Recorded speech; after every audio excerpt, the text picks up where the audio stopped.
Commander Zexathara of the Galactic Council's Xenobiology Division floated in her environmental suit, staring at the impossible sight before her.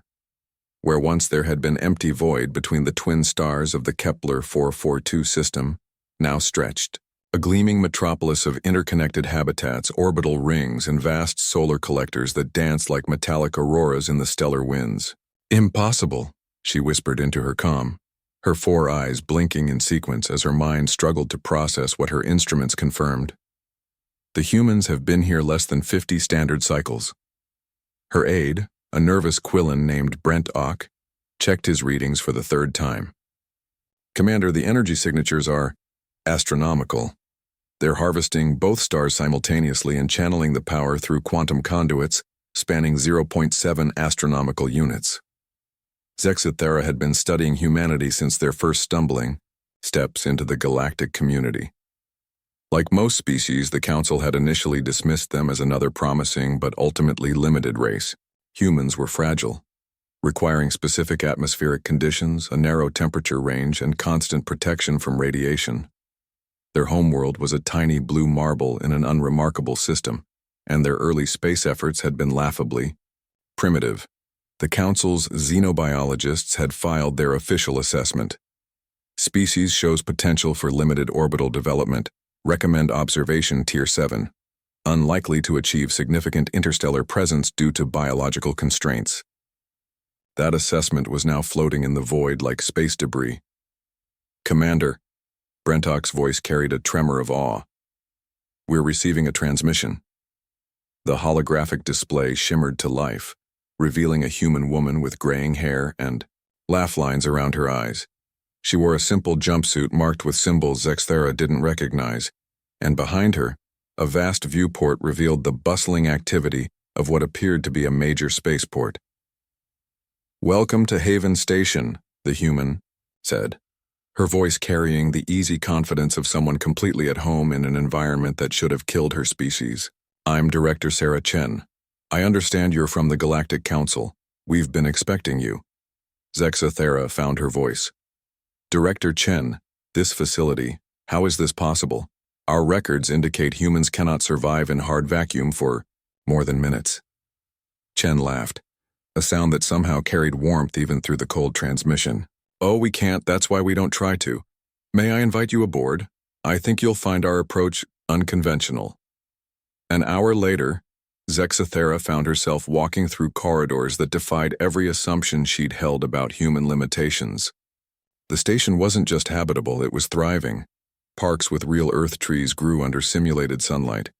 Children played in recreation areas with gravity so perfectly calibrated it felt natural.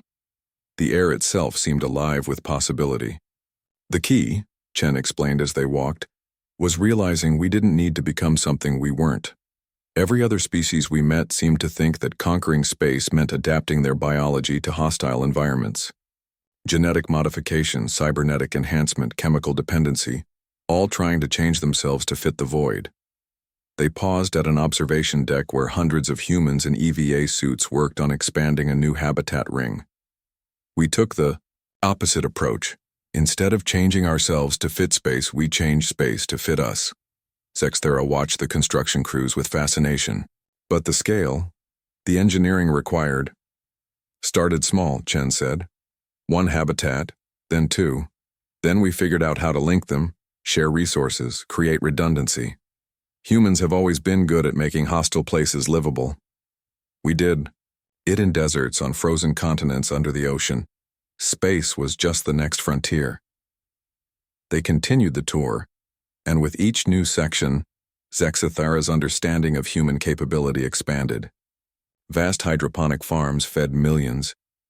Manufacturing centers produced everything from consumer goods to starship components. Cultural centers hosted art exhibitions and concerts. This wasn't just a space station, it was a civilization. "The really clever part," Chen continued, "was realizing that vacuum isn't empty. It's full of resources. Hydrogen, helium, rare metals from asteroid capture, unlimited solar energy. We didn't need to haul everything up from a gravity well. We learned to live off what space itself provides." In the central hub, Zexathara met humans who had been born in space, raised in artificial gravity, educated in schools that floated between stars.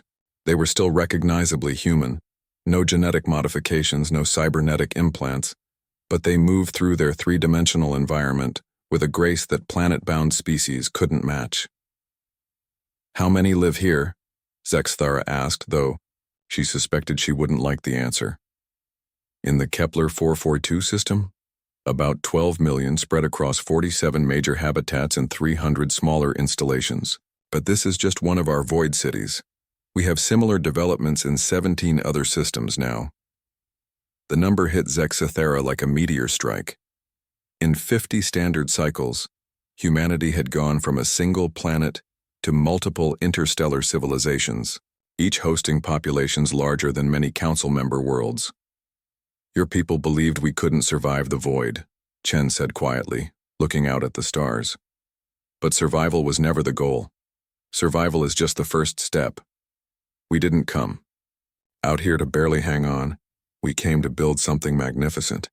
As Zexathara prepared to leave, she realized she would need to file a new report. The old assessment wasn't just wrong, it was irrelevant. Humanity hadn't adapted to space, they had made space adapt to them.